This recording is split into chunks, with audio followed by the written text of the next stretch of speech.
कहना है कि ये सारे जो वारदात हो रहे हैं ना, वो सिर्फ और सिर्फ कॉलेज की लड़कियां, स्कूल की लड़कियां और जो हॉस्टल में रह रही है उनके साथ हो रहा है। तो ये हॉस्टल की लड़कियों को के साथ ये क्यों हो रहा है, मैं आपको एक एग्जाम्पल फॉर्म में बताती हूँ।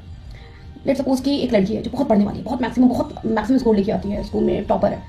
अब वो रहती है गांव में, उसके माँ बाप बोलते हैं कि नहीं तुम्हें पढ़ना है तो गांव में ही पढ़ना है और कहीं नहीं पढ़ाई करनी है। वो अब जिद कर रही है कि नहीं, मुझे शहर जाना है, ये कोर्स करना है, ऐसे पढ़ाई करना, ये करना, वो करना, जो जेन्युइन भी है। वो बोलती भी कि हाँ मुझे पढ़ाई करनी है, क्योंकि उसको वहाँ पे फैसिलिटी नहीं मिल रही होगी। तो वो बोलती है कि चलो भाई हम बाहर जाते हैं, शहर में जाते हैं, जहाँ फैसिलिटी है वहाँ पे हम अपना कोर्स करेंगे और आगे और अच्छी से पढ़ाई करेंगे ताकि हम सक्सेसफुल हो जाए। वो जाती हैं हॉस्टल में एडमिशन ले लेती हैं। यहीं से मैक्सिमम लोगों की जो रास्ता है ना फिसल जाता है। हॉस्टल में मिलती हैं दो और लड़कियां, जो वो दो लड़कियां हैं जो अपने घर से, जो गांव में रहती हैं, उनको वहाँ पे आज़ादी नहीं मिलती। उनके पेरेंट्स उनको फ्रीली नहीं छोड़ते। 7 बजे के बाद नहीं जाना, 6 बजे के बाद नहीं जाना, ये नहीं करना, वो नहीं करना, इससे बात नहीं करनी, बहुत सारे रिस्ट्रिक्शन रहते हैं। इसकी वजह से वो लड़कियां क्या कहती हैं कि हम जा रहे हैं, शहर में जा रहे हैं पढ़ाई करने। वो लड़की दूसरी थी। अब ये जो दो लड़कियां हैं, इसकी सिनेरियो अलग है। ये वो लड़कियां हैं जो कि अपने घर से बच के आ रही हैं, कि मुझे काम नहीं करना पड़ेगा, मुझे माँ बाप टोके ना, मुझे कुछ रोके ना, मैं जब मर्जी तब घूमूं फिरूं। वो घर पे उनको मिल नहीं रहा था, तो उन्होंने बहाना बनाया, वो चले आए हॉस्टल में। अब वो पिछले 8 साल से उस हॉस्टल में रह रहे हैं, खा रहे हैं, पी रहे हैं, घूम रहे हैं, लड़कों के साथ। पढ़ाई से उन्हें घंटा मतलब नहीं है। और हाँ, पीजी जो होते हैं ना, हॉस्टल के पीजी जो है, उन्हें पैसे से मतलब है कि लड़कियां रहे वो 8 साल से रह रहे हैं या 10 साल से।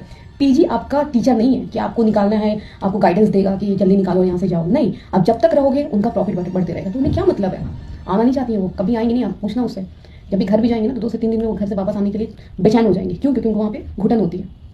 जो पढ़ने वाली लड़की है वो उनके पीजी में गई। अब वो पढ़ाई कर रही है, दो लड़की पढ़ाई नहीं कर रही है, लेकिन धीरे धीरे क्या हो रहा है ना, वो दोस्ती कर ले रही है। तीनों लड़के, एक तो हॉस्टल की जो सीटर है ना, 1 सीटर, 2 सीटर, 3 सीटर, कबूतर खाना, इतनी छोटी हॉस्टल होती है, हॉस्टल के रूम होते हैं। उस छोटे से हॉस्टल के रूम में तुम पढ़ाई कर सकते हो कबूतर खाने में। इससे अच्छा यार तुम अपने घर में पढ़ाई कर लो, फैसिलिटी है। वो दोनों लड़कियां क्या करेंगी, तुम्हें घुमाएंगी फिराएंगी, कचौन दिखाएंगी, एक्सप्लोजर कराएंगी, पार्टी कराएंगी, मॉल में ले जाएंगी और बहुत सारी चीज़ें करेंगी। इससे आपको लगेगा अरे ये भी दुनिया है। वो तो बोरिंग दुनिया था, ये दुनिया अच्छी है। अब जो पढ़ने वाली लड़की भी है ना, वो भी उन दोनों के साथ रह के घूमना फिरना, पार्टी जो भी करना वो करती है। फिर एंट्री होती है लड़कों की। वो जो दो लड़कियां हैं जो ऑलरेडी 8 साल से रह रही हैं, वो अपना एक शहर ही बता दी उस शहर में। वो लड़कों से इंट्रोड्यूस कराएंगी कि बॉयफ्रेंड बन जाओ। आजकल तो बॉयफ्रेंड का इतना क्रेज है, जितनी जल्दी सिम कार्ड नहीं मिलती उतनी जल्दी तुम्हें बॉयफ्रेंड मिल जाएगा। वो बॉयफ्रेंड से मिलाएंगी, दोस्ती कराएंगे, पहले खिलाएंगे पिलाएंगे। और सबसे वहम जो होती है ना चीज़ें, तुम बहुत सुंदर हो, तुम उससे काफ़ी खूबसूरत हो, you are so beautiful, you are so cute. Oh, ये लड़कियां एकदम बह गई यार, मेरे से सुंदर कोई है ही नहीं। फंस गई वहीं पर। बॉयफ्रेंड बनाया, घूमा फिरा, पढ़ाई गया साइड, तीनों मिल गई। अब जो पढ़ने वाली भी थी और ये जो नहीं पढ़ने वाली थी, तीनों मिल गई। अब तीनों मिल के जिंदगी बर्बाद कर रही हैं अपनी। तीनों में से किसी एक की मौत हो जाएगी, ट्रॉली में जाएंगे। और यही केस हो जाता है कि लड़कियां ट्रॉली में भरी जा रही हैं, लड़की हो या लड़का हो, दोनों के साथ यही प्रॉब्लम हो रही है। वो अपने पेरेंट्स को से बोल नहीं पाएंगे कि मेरे साथ क्या हो रहा है, क्या नहीं हो रहा है। पेरेंट्स को तो इन्होंने बताया नहीं, पेरेंट्स को तो ये लोग गंवार समझते। पढ़ाई कर लो, मौका मिल रहा है तो 2 साल 3 साल 4 साल। ट्रॉली में जाने से अच्छा है कि ट्रॉली में डिग्रियां इकट्ठा करो, खुद को इकट्ठा मत करो।